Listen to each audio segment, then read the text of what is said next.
ఆంజనేయ రెడ్డి గారు ఏంటి నమస్తే. 3 ఏళ్లలో అధికారం అంటున్నారు, కలియుగం అంటున్నారు జగన్ గారు?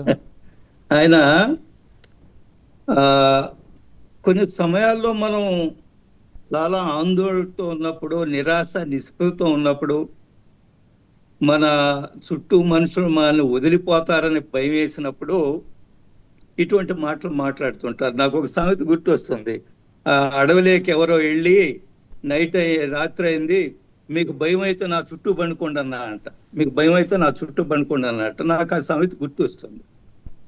ఈరోజు జగన్మోహన్ రెడ్డి గారు చాలా నిరాశ నిస్పృహలో ఉన్నారు. కారణం ఏమిటంటే, గత 5 సంవత్సరాల్లో జరిగిన ఘోరాలు, పాపాలు, దౌర్జన్యాలు, అవినీతికర పనులు అవన్నీ కూడా ఒక్కొక్కటి బయటకు వస్తున్నాయి. కాబట్టి బయటకు వస్తున్న సందర్భంలో చాలా ఆందోళనగా ఉన్నాడు. అది ఎక్కడ నా దగ్గరకు వస్తుందో, నా దగ్గరకు నా మెడకు చుట్టుకుంటుందో, నన్ను పాపాల భైరవుడిగా ఎప్పుడు ఐడెంటిఫై చేస్తానని భయం ఆయన ఆందోళనలో ఉంది, భయం ఉంది. అందుకనే ఆయన యొక్క నాయకుల్ని, ఆయన యొక్క పార్టీ కార్యకర్తల్ని ఒక విధమైన ధైర్యం కల్పించి, మీరు భయపడొద్దు, మనమే అధికారానికి వచ్చేది, మీరు ఎక్కడికి వెళ్ళొద్దు అని ఒక విశ్వాసం కలగజేయడం కోసం ఆయన ఈ విధమైన మాటలు మాట్లాడుతున్నారు. నేను చాలా స్పష్టంగా చెప్పగలను, 3 సంవత్సరాలకి ఎన్నికలు రావు. మీ ఇంత ముందు వరకు ఆయన ఏమంటున్నారండి వర్మ గారు, మనకు గుర్తుంది కదా, 2027లో జమిలి ఎన్నికలు వస్తాయని చెప్పారు. గుర్తుందా మీకు? 27 వరకే ఈ ప్రభుత్వం ఉంటుందన్నారు. ఇప్పుడు మళ్ళీ 3 సంవత్సరాల వరకు పోయారంటే 2028, 25 కాబట్టి ఇది ఎన్నికలు షెడ్యూల్ ప్రకారము 5 సంవత్సరాలకు అసెంబ్లీ ఎన్నికలు జరుగుతాయి. ఈ ప్రభుత్వానికి పూర్తి మెజారిటీ ఉంది. ఈ ప్రభుత్వాన్ని దించే శక్తి ఎవరికీ లేదు. నాకు బాగా గుర్తుంది, చంద్రబాబు నాయుడు గారు 2014లో అధికారానికి వచ్చినప్పుడు జగన్మోహన్ రెడ్డి గారు వచ్చిన 1 సంవత్సరంలోనే ఏం మాట్లాడారంటే, నేను తలుచుకుంటే ఈ ప్రభుత్వాన్ని ఇప్పటికిప్పుడు కూలగట్టగలను అన్నారు. ఇవన్నీ కూడా రికార్డు మనకి చరిత్ర చెప్తూ ఉంది. ఆ మాటలు ఆ రోజు మాట్లాడారు. ఈ రోజు కూడా అదే ధోరణితో మాట్లాడుతున్నారు. ఎందుకనంటే ఆయన పరిస్థితి అగమ్య గోచరంగా ఉంది. ఏ ఏ ప్రతి వస్తున్న విషయంలో అంతిమంగా ఆయన పేరు వచ్చే అవకాశం ఉంది. అందుకని ఆయన మాట్లాడుతున్నారు. కొన్ని సందర్భాలు ఏం మాట్లాడుతున్నారు, నేను అందుకని ఏమంటున్నా అంటే, నేను ఇంకా జగన్మోహన్ రెడ్డి గారు చాలా తెలివి కలవాడు, రాజకీయాలు తెలిసిన వాడికి రాజకీయ పరిజ్ఞానం లేదండి ఆయనకి. కనీస రాజకీయ పరిజ్ఞానం, రాజకీయాల్లో ఏ విధంగా సభ్యతగా మాట్లాడాలి. ఏమంటాడు, 3 సంవత్సరాలకి చంద్రబాబు నాయుడు లేచిపోతాడు అంటాడు. లేచిపోయేది ఏంది నాకు అర్థం కావడం లేదు. చంద్రబాబు నాయుడు బావిలో దూకాలంటాడు. ఇంకేదో ఎందుకు పెద్దిరెడ్డి మీద కోపం అంటే, ఆయన కాలేజీలో చదువుకునేటప్పుడు పెద్దిరెడ్డి చెప్పుతో కొట్టాడు అని ఒక రాజకీయ నాయకుడు, ఒక మాజీ ముఖ్యమంత్రి ఈ విషయాలు మాట్లాడేది. గాల్లో ఆరోపణ చేస్తూ పోతారా మీరు? మీ దగ్గర స్పెసిఫిక్ గా ఏమున్నా కానీ మీరు కోర్టుకు వెళ్ళొచ్చు, లేదా దర్యాప్తు సంస్థల దగ్గరకు వచ్చి మీరు పిటిషన్లు పెట్టొచ్చు.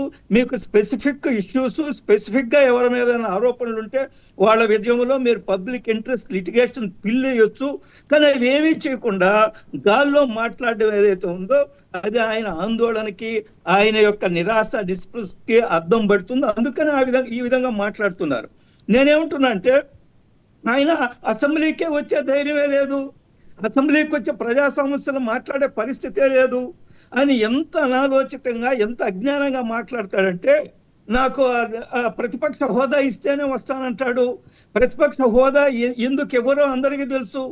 అది అది అనేక సందర్భాల్లో మనం చర్చించుకున్నాము. ఈయనే ముఖ్యమంత్రిగా ఉన్నప్పుడు, జగన్మోహన్ రెడ్డి గారే ముఖ్యమంత్రిగా ఉన్నప్పుడు చంద్రబాబు నాయుడు గారిని ఉద్దేశించి మాట్లాడుతూ, నేను తలుచుకుంటే ఒక 10 మంది నేను డోర్లు ధరిస్తే, తలుపులు తీస్తే నీ వైపు ఉండేవాళ్ళు, మీ వైపు ఉండేవాళ్ళు 10 మంది నా వైపు వచ్చేస్తారు. మీకు ప్రత్యేక ప్రతిపక్ష నాయకుడు హోదా కూడా ఉండదు. ఆయనే చెప్పారు. ప్రతిపక్ష నాయకుడు కావాలంటే ఏం ఉండాలనేది ఆయనే చెప్పారు. ఈ రోజు ఏం మాట్లాడతారు, నాకు ప్రతిపక్ష నాయకుడు హోదా ఇస్తే తప్ప నేను అసెంబ్లీకి రానంటారు.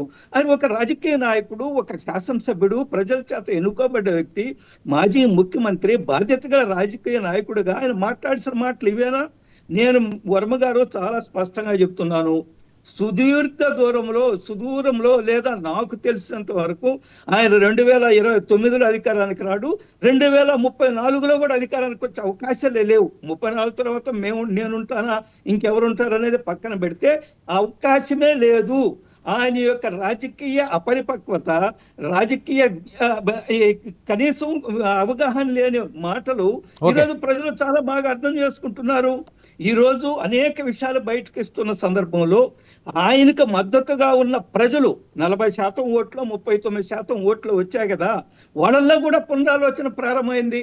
అరే మనం ఇటువంటి ప్రభుత్వానికి ఓట్లేసింది, ఇన్ని దుర్మార్గాలు జరిగా గత 5 సంవత్సరాలు, ఇంత అవినీతి జరిగిందా గత 5 సంవత్సరాల్లో, ఆయన కలియుగాన్ని గురించి మాట్లాడుతుంటే ఇది కలియుగంలో ఇదేనా అని ఆయన ప్రశ్నలు వేస్తుంటే ఆయన ఇంకొక విషయం చెప్పాడు, మనమే ఇంత మంచి చేస్తే ఓడిపోయాము, ఇంత అవినీతి చేస్తున్న ఈ ప్రభుత్వం ఓడిపోతుంది ఖచ్చితంగా. ఏం మంచి చేశారు? బట్టలను ఒక్కడమేనా మీరు మంచి చేసేది? లేదా 100 కోట్ల రూపాయలు ఈ లిక్కర్ స్కామ్లో మింగేయడమేనా మీరు చేసిన పని? మనం ఎప్పుడైనా చూసాం రాజకీయ అవినీతి పనులు బంగారం బిస్కెట్లు కొంటారో మనం చూసాం, కానీ బంగారం ఇటుకరాళ్ళే ఉన్నారు గత 5 సంవత్సరాల ప్రభుత్వంలో. ఇవన్నీ కూడా అంజరెడ్డి గారు ఉన్నాయి. ఏంటంటే కాదు, ఎంతో సంచలనం కలిగించిన వివేకానంద రెడ్డి గారి కేసు దర్యాప్తు క్లోజ్ చేసిందట సిబిఐ. ఎవరు ఇందులో అసలు వాస్తవాలేంటి, ఎవరున్నారు? మీరు మిస్అండర్స్టాండింగ్ చేసుకుంటున్నారు. దర్యాప్తు పూర్తయింది అని చెప్పింది. పూర్తయిందండి, ఇంకా అయిపోయినట్టే కదండి, ఇంకా దర్యాప్తు అయిపోయినట్టే కదా. దర్యాప్తు పూర్తయి వాళ్ళు న్యాయస్థానాలకి ఆ దర్యాప్తు నివేదికలు ఇస్తారు, వాటి మీద ట్రయల్ జరుగుతుంది, విచారణ జరుగుతుంది, సాక్షులను పిలుస్తారు. ఈ రోజు దర్యాప్తు పూర్తయిందని చెప్పిన తర్వాతనే వీళ్ళందరూ కూడా దోషులు, వీళ్ళని అరెస్ట్ చేయండి లేదా ఉరికమ్మం ఎక్కించి చెప్పండి అనే అవకాశం ఉండదు. వాళ్ళు న్యాయస్థానాలకు సమర్పిస్తారు, న్యాయస్థానాలు విచారణ జరుగుతుంది. ఈ దర్యాప్తులో ఉన్న విషయాలన్నీ కూడా చర్చ జరుగుతూ ఉంటుంది. చర్చలో ఎవరెవరు దోషులు, ఎందుకు జరిగింది, ఎవరు చేశారని చాలా స్పష్టంగా బయటకు వస్తుంది. కాబట్టి దర్యాప్తు పూర్తయిందంటే, క్లోజ్ చేయడం అంటే దర్యాప్తు అందరికి క్లీన్ చిట్ ఇచ్చినట్టు కాదండి. కాబట్టి ఈ విషయాన్ని మనం అర్థం చేసుకోవాలి. సిబిఐకి డైరెక్షన్ ఇస్తే ఇంక మేము చేయడానికి ఏమీ లేదు, అయిపోయింది అన్నారట కదా సార్. అవును, క్లోజ్ చేసినట్టే కదా, దాని అర్థం ఏంటి? సంస్థ దర్యాప్తు సంస్థ ప్రాసిక్యూట్ చేయదండి. నివేదికలు న్యాయస్థానాలకు ఇస్తారు. ఆ నివేదికల మీద సాక్ష్యాలు, వాళ్ళు ఏ సమాచారం ఇచ్చారు, ఏ విధంగా దర్యాప్తు జరిపారు, వీళ్ళు అన్ని చేసిన తర్వాత తప్పులు చేసిన వాళ్ళని శిక్షిస్తారు. దర్యాప్తు సంస్థ నేరుగా ఇప్పుడే ఎవరిని ప్రాసిక్యూట్ చేయదు. ఆ యొక్క కోణంలోనే దర్యాప్తు సంస్థ చెప్పింది తప్ప ఎవరికి క్లీన్ చిట్ ఇవ్వలేదు. నేను చెప్తున్నాను, ముందుంది ముసళ్ళ పండగ. నాకు చిరంజీవి గారి డైలాగ్ గుర్తొస్తుంటుంది, in front there is a crocodile festival.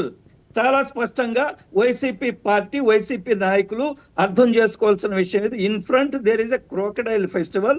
ఒక లిక్కర్ స్కామే కాదు, జగనన్న కాలనీల స్కామ్ బయటకు వస్తుంది, మైనింగ్ స్కాములు బయటకు వస్తాయి, విదేశాలకు డబ్బు పంపింది బయటకు. ఈరోజు మనం చూస్తున్నాం కదా, ఆయన ఎవరో వెంకటేష్ నాయుడు అని ఆయన ఎంత లగ్జరీ లైఫ్ లీడ్ చేశాడో చూడండి.